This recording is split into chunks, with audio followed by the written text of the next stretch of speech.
안녕하세요. 케인입니다. 숙제 첨삭을 좀 해볼까 하는데요. SJY 학생의 숙제 첨삭인데, 어, 그 숙제를 한꺼번에 이렇게 보내서 죄송하다고 말씀을 주셨는데, 그게 제가 다 볼 수가 없어요.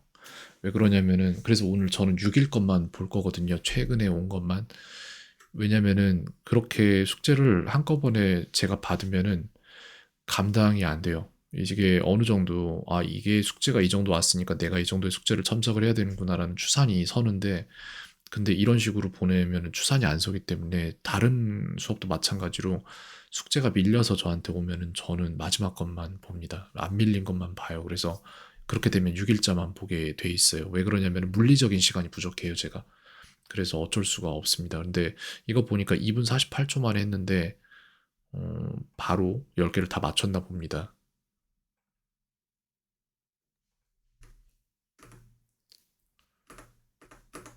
화질은 일부러 낮췄어요. 로딩을 빨리 하는 게, 근데 이건 너무 떨어져서 안 보인다. 720 정도면 보일 것 같은데.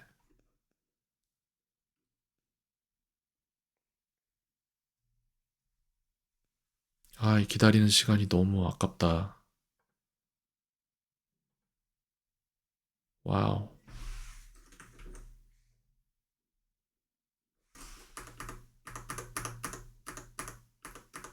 이거 문장 전체네요, 그냥. 이 전 것도 볼 수 있겠는데, 그러면은?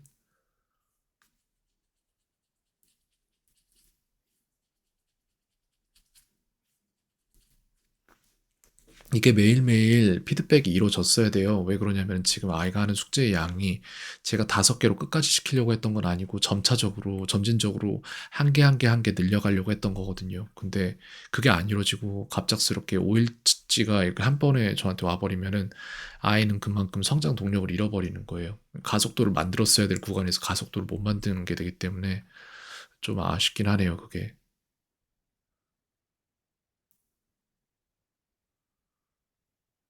철자 틀렸고요. 음, 오케이. 잘했습니다.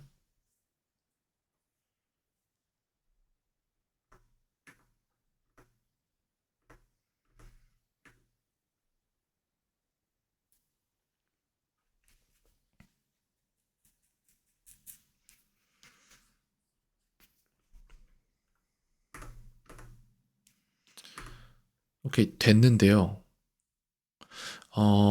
이거를 원래 지금쯤이면 한 10개 정도로 해야 돼요. 그리고 제가 채팅방을 다시 볼 건데, 이게 지금, 6일자가 또 있나? 이거 마지막 게, 얘는 뭐지? 얘는 암기 같은데, 며칠자죠? 이것도 6일자 같습니다. 이거 보겠습니다. 잘하네요. 소리가 너무 잘 안 들리고,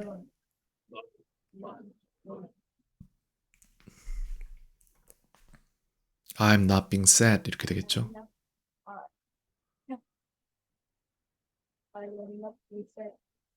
소리가 너무 안 들려요.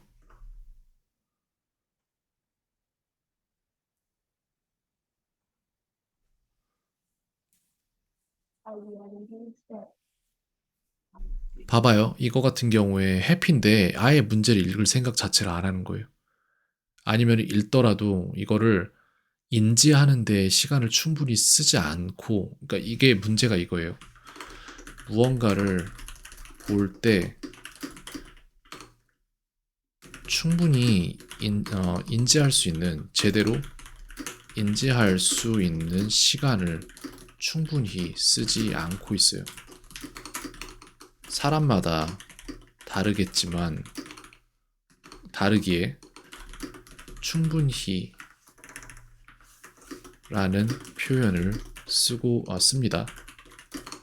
여기서 문제가 뭐냐면은 이를 제대로 이를 무언가를 인지하고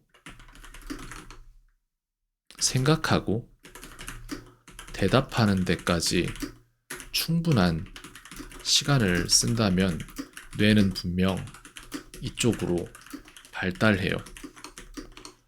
하지만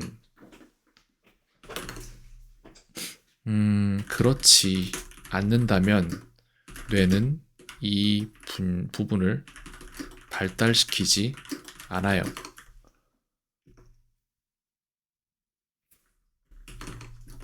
그렇기에 이런 문제풀이 속도를 올리는 것은 쉬운 일이지만 이를 실수 없이 하며 속도까지 잡는 건 조금 쉽지 않은 부분입니다. 그렇다고 꼼수는 없어요. 그저 제대로 해나가고 이 횟수가 반복되면 뇌가 알아서 속도를 올릴 방법을 찾고 그쪽으로 뇌는 발달합니다. 그러니까 결과적으로 하는 말은 뭐냐면은 결국 제대로 해야 된다는 소리예요. 제대로 하는 연습을 계속 해야 돼요. 이것도 지금 행복해지는 중이다라는 문장이 저기 버젓이 있는데 sad를 쓰고 있잖아요. 그 이전에 sad가 있었으니까. 이게 문제인 거예요. 이게 아이가 계속 가진 문제인데 뭐냐면은 아이가 이런 습관을 갖고 있고 그 습관이 이런 행동을 도출시키고 만들어내고 그 행동이 이런 습관을 강화시키고 그 과정에서 뇌는 이쪽 분야를 발달 안 시키는 거예요. 그러니까 뭔가를 행할 때 그냥 되게 impulsive를 우리나라 말로 뭐라고 해야지? 충동적으로 하는 거예요. 이런 문제 같은 걸 대답을 할 때. 그렇기 때문에 아이는 본인도 왜 그러는지 모를 거예요, 아마. 남들도 똑같을 줄 알고. 근데 모르죠. 사람들은 타인의 뇌로 살아본 적이 없으니까.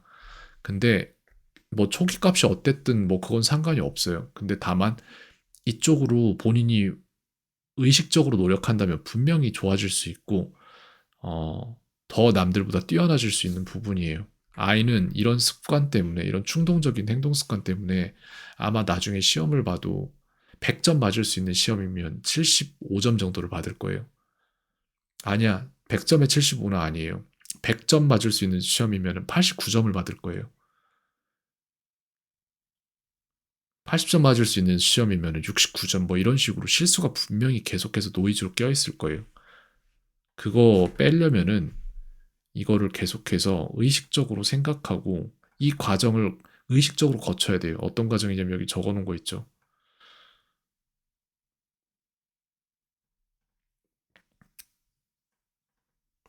어디다 놔뒀지? 어, 저도 지금 좀 피곤해서 음, 이제 피곤해서 제가 못 찾겠네요. 제대로 보고 인지하고 그리고 나서 푸는 거 이거 해야 돼요. 아이가 지금 해야 될 부분은 문제를 먼저 읽는 부분이에요. 제가 계속 얘기를 하지만 아이는 문제를 안 읽으려고 해요. 이런 부분 계속해서 제가 말씀드리게 될 거고 분명히 계속 듣다 보면 고통스러울 거예요. 근데 어쩔 수 없어요. 저는 사탕이 아니라 쓴 약 같은 사람이라서 어쩔 수가 없습니다. 통증 같은 사람이에요. 있는 그대로만 말씀드릴 수밖에 없어요.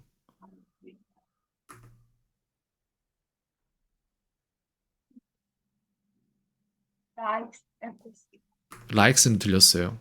이거 볼까요?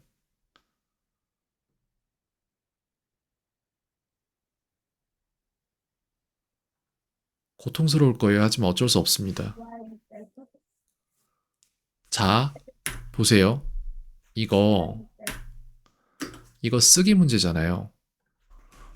이거 쓰기 문제인데, 쓸 생각 안 하고, 그냥 넘어가고, 맞았다고 하겠죠? 아직 결과를 보진 않았습니다. 저도 앞으로 돌려서 봤는데, 결과를 보고 넘어온 건 아니기 때문에. 근데 그냥 넘어갔을 것 같아요. 볼게요. 0의 1에 49잖아요. 이거 넘어갔을 때 0의 2로 안 넘어갔잖아요. 그렇다는 얘기는 자기가 맞았다고 얘기를 해버린 거예요. 쓰기 문제는 써야죠. 꼼수 쓰지 말고 쓰기 문제는 쓰고 넘어가죠. 넘어가도록 합니다. 여기까지 보겠습니다. 소리가 너무 작아서 솔직히 안 들려서 암기 숙제에서 제가 말하는 걸 보면서 해야 되는데 어떻게 할 수가 없어요. 그리고 이런 부분들이 되게 위험한 게 뭐냐면은 아이는 필사적으로 자기 몸이 편한 방법을 찾을 거예요. 모든 사람이 그렇지만. 근데 단기적으로 볼 때 이 숙제를 대충 하는 게 몸이 가장 편한 방법이고 장기적으로 볼 때 이 숙제를 제대로 하면서 그 과정 안에서 얻을 것들을 모두 얻어가는 게 아이에게 제일 편한 방법이에요. 근데 아이는 아마 장기적이지 않고 단기적인 방법들을 택할 것이고 그런 방법들이 저랑 어머니의 힘이 합쳐져서 막아질 수 있는 게 아니면은 그때는 아이가 이겨요. 그리고 그 시기가 저희 힘보다, 그러니까 저희가 아이의 습관을 고치는 시점이 아이가 저희를 이기는 시점보다 먼저 오지 않는다면은 이 아이는 누가 와도 이 아이를 바꿀 수는 없게 돼요. 그래서 제가 아이를 처음에 맡았을 때, 저희가 만난 시기에 대한 말씀을 드렸을 거예요, 아마도. 그래서 처음에 이걸 시작하기 전에 약간, 어, 제대로 할 수 있을까? 잘 해낼 수 있을까? 라는 그런 마음 갖고 있었고, 그런 부분 여과 없이 말씀드렸을 걸로. 네, 전 확실히 그렇게 기억하고 있습니다. 숙제는 여기까지 볼게요. 일단 소리가 안 나기 때문에 제가 봐도 뭘 해줄 수 있는 게 없어요. 자, 여기 하나만 볼까요? 이건 읽고 푸는지 아닌지.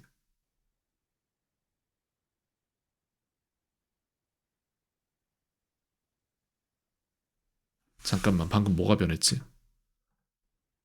왜 뭐가 창이 하나가 생겼다 없어지지?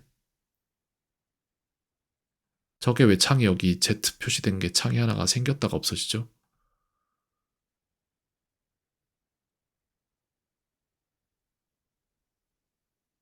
저 Z가 뭐지? 줌인가? 안 들려서 뭘 제가 해줄 수 있는 게 없어요. 소리가 안 들려서 제가 해줄 수 있는 게 없네요. 네, 이렇게 일단 마무리 짓도록 하겠습니다. 네, 캔이었습니다. 오늘 하루도 평온하세요.